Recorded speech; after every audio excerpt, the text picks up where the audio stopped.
ఐలాపూర్లో అక్రమంగా నిర్మించిన అపార్ట్మెంట్ను హైడ్రా ఖాళీ చేస్తోంది. 2 గంటల సమయం ఇవ్వడంతో అద్దెకున్న వాళ్లు ఖాళీ చేస్తున్నారు. ఖరీదైన గృహోపకరణాలు పాడైపోతున్నాయని ఆవేదన వ్యక్తం చేస్తున్నారు. ముందుగానే ట్రాన్స్ఫార్మర్ తొలగించడంతో లిఫ్ట్లు పనిచేయడం లేదు. ముందస్తు సమాచారం లేక నష్టపోతున్నామని నివాసితులు ఆందోళన వ్యక్తం చేస్తున్నారు. మరిన్ని వివరాలు మా ప్రతినిధి ప్రేమ అందిస్తారు.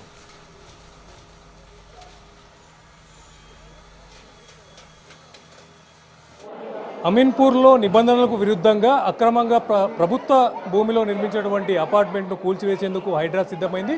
ఇందులో భాగంగానే ఈరోజు ఉదయం నుంచి కూడా హైడ్రాకు సంబంధించినటువంటి సిబ్బంది అలాగే భారీ పోలీస్ బందోబస్తు నడుమ కూడా ఈ యొక్క ఐలాపూర్లో ఉన్నటువంటి ఈ యొక్క అపార్ట్మెంట్ కూడా కూల్చేందుకు కూడా సిద్ధమయ్యారు. పూర్తిగా ఇక్కడ పరిస్థితిని కూడా గమనించినట్లయితే ఉన్నపలంగా ఈరోజు ఉదయం 6:15 సమయంలో ఈ యొక్క అపార్ట్మెంట్ దగ్గరికి వచ్చి వెంటనే ఖాళీ చేయాలని చెప్పి అటు హైడ్రాకు సంబంధించినటువంటి సిబ్బంది తెలియజేయడంతో ఇందులో నివాసం ఉన్నటువంటి యొక్క రెంటర్స్ అంతా కూడా ఆందోళన వ్యక్తం చేసినటువంటి పరిస్థితి కూడా కనిపిస్తుంది. ఏదేమైనా కూడా ఎలాంటి సమయం ఇవ్వకుండా పూర్తిగా ఈ అపార్ట్మెంట్ కూడా నేలమట్టం చేసేందుకు అటు హైడ్రా అధికారులు సిద్ధమవడంతో వీరంతా కూడా హుటాహుటిన ఖాళీ చేసేందుకు కూడా వారి యొక్క ప్రయత్నాలు చేస్తున్నారు. ఇందులో భాగంగానే ఒక ప్లాట్లోని పరిస్థితిని కూడా మనం పూర్తిగా చూడవచ్చు. పూర్తిగా ఇంట్లో ఉన్నటువంటి ఈ సామాగ్రి అంతా కూడా చాలా చిందరవందరగా ఉన్నటువంటి పరిస్థితి కూడా చూసుకోవచ్చు. ఇప్పటికే ఈ యొక్క ప్లాట్కి ఒకవైపుకి కూల్చివేతలు ఆల్రెడీ ప్రారంభించడం కూడా జరిగింది. అంటే సగం మేర కూడా ఈ యొక్క బయటకెళ్ళి ఉన్నటువంటి ఎలివేషన్ కూడా పూర్తిగా కూల్చివేసినటువంటి పరిస్థితి కూడా కనిపిస్తుంది. దీంతో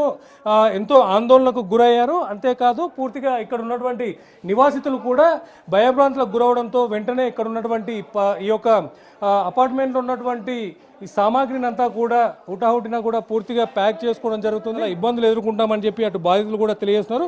వారితో కూడా మాట్లాడేటువంటి ప్రయత్నం చేద్దాం. సార్ చెప్పండి, అంటే సుమారుగా ఎంతకాలంగా మీరు ఈ యొక్క అపార్ట్మెంట్లో ప్లాట్లో కూడా ఉంటున్నారు? మేము వచ్చి ఆల్మోస్ట్ ఒక 9 months 10 months అయిందండి.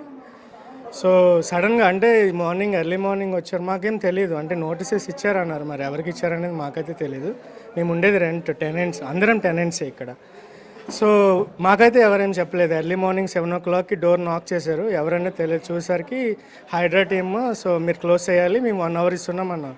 సో 1 hour అనేది ఇంపాసిబుల్, అది ఎలా అవ్వదు, ఇంకా కష్టం అని చెప్పి మాకు అర్థం కాలేదు ఏంటనేది. చాలా స్ట్రెస్ అయితే ఫీల్ అయ్యాము. ఇంకా సరే ఇంకా చేసేదేం లేక ఇంకా అన్నీ సర్దుకుంటున్నాం. ఈ లోపు ఏమైంది, అక్కడ బాల్కనీ మొత్తం ఒకేసారి తీసేశారు. సో మాకు అక్కడ వాషింగ్ మిషన్స్ పోయినాయి, ఏసీలు పోయినాయి, అన్నీ పోయినాయి. ఇంకా అవన్నీ చూసుకోవాలి అంతే. సో సడన్గా ఇప్పుడు ప్యాకర్స్ మూవర్స్ మాట్లాడుకోవాలి. వాళ్ళు ఇప్పుడు చాలా డిమాండ్ చేస్తున్నారు. అంటే ఇక్కడ చాలా మీరు బయట కూడా చూడొచ్చు, చాలామంది ఉన్నారు అక్కడ. సో సుమారుగా 40కి పైగా కుటుంబాలు ఈ యొక్క అపార్ట్మెంట్లో నివసిస్తున్నారు కదా. అంటే ఈ యొక్క ముందస్తుగా కూడా మీకు ఇంటి ఓనర్ నుంచి ఎలాంటి సమాచారం ఇవ్వలేదా? దాంతో పాటుగా కూడా ఇప్పుడు ఈ యొక్క మీ ఈరోజు కూల్చివేతలు చేస్తామని మీ దగ్గరకు వచ్చిన సందర్భంలో ఇంటి ఓనర్ కూడా మీరు ఏమైనా కాంటాక్ట్ చేసేటువంటి ప్రయత్నం చేశారు? మేమైతే మాకు యాక్చువల్లీ ఓనర్ది డైరెక్ట్ కాంటాక్ట్ ఉండదు, మేనేజర్ ఉన్నారు. సో ఆయన ఇక్కడ కింద వాళ్ళందరితో వాళ్ళు మాట్లాడుతూనే ఉన్నారు. హైడ్రా టీం వాళ్ళందరూ వాళ్ళతో మాట్లాడుతున్నారు. మాకైతే కమ్యూనికేషన్ లేదు. అంటే బిఫోర్ నోటీస్ అయితే మాకు లేదండి. టెనెంట్స్కి మాకేం నోటీస్ అయితే లేదు.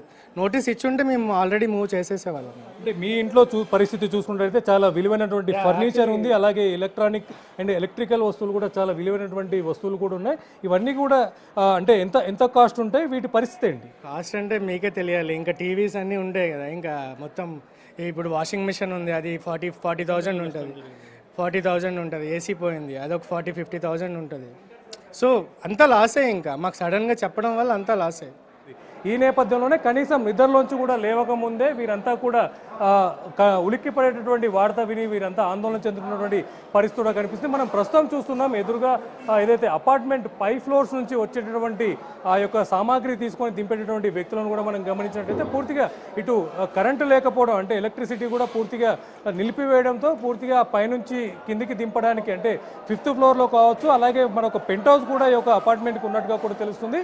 అలాగే 4th floor 5th floor లాంటి ప్రాంతాల నుంచి కూడా ఈ యొక్క భారీ సామాగ్రిని అందులో ముఖ్యంగా చూడొచ్చు సోఫాలు, అలాగే బెడ్ కార్డ్స్తో పాటుగా కూడా విలువైనటువంటి బరువైనటువంటి వాషింగ్ మిషన్లు, ఫ్రిడ్జ్లు, రిఫ్రిజిరేటర్ లాంటి ఎలక్ట్రానిక్ వస్తువులు కూడా ఎక్కువగా కనిపిస్తున్నాయి. వాటిని కూడా కిందికి తీసుకోవడానికి చాలా ఇబ్బంది పడుతున్నటువంటి పరిస్థితి కనిపిస్తుంది. ముఖ్యంగా మనం చూడొచ్చు అతి విలువైనటువంటి సామాగ్రి ఉన్నటువంటి ఈ యొక్క అపార్ట్మెంట్లో నివసించేటువంటి వారంతా కూడా ఒక్కసారిగా ఈ యొక్క ఉలికి పడేటటువంటి వార్తను విన్న తర్వాత చాలా ఇబ్బందికరమైనటువంటి పరిస్థితిని ఎదుర్కొన్నామని చెప్పి తెలియాల్సినటువంటి పరిస్థితి కూడా కనిపిస్తుంది. ముఖ్యంగా ఏదేమైనా కూడా ఇక్కడ అంటే గత కొద్ది రోజుల ముందు నుంచే కూడా ఈ యొక్క అపార్ట్మెంట్కి సంబంధించినటువంటి మేనేజ్మెంట్కి కూడా అటు హైడ్రా నుంచి ముందస్తు సమాచారం ఇస్తున్నప్పటికీ కూడా ఆ యొక్క సమాచారం ఇందులో నివసిస్తున్నటువంటి నివాసితులకు ఈ రెంటర్స్కి కూడా ఓనర్ నుంచి ఎలాంటి సమాచారం లేకపోవడంతో కూడా పూర్తిగా వారు ఈరోజు ఇలా ఆర్థికంగా కావచ్చు అలాగే మానసికంగా కూడా నష్టపోవాల్సినటువంటి పరిస్థితి కూడా ఎదుర్కొన్నారని కూడా తెలుస్తుంది. ముఖ్యంగా ముందస్తుగానే అటు ఓనర్ నుంచి వీరికి సమాచారం ఉంటే వీరంతా కూడా ముందే ఖాళీ చేసి వెళ్ళిపోయేటటువంటి అవకాశం కూడా ఉండేది, ఆర్థికంగా నష్టపోకుండా ఉండే అవకాశం కూడా ఉండేదని చెప్పి వారు తెలియజేసినటువంటి పరిస్థితి కూడా కనిపిస్తుంది. కెమెరా పర్సన్ జిల్లా రాజేష్తో ప్రేమ్ కుమార్, ఎన్టీవీ, ఐలాపురం.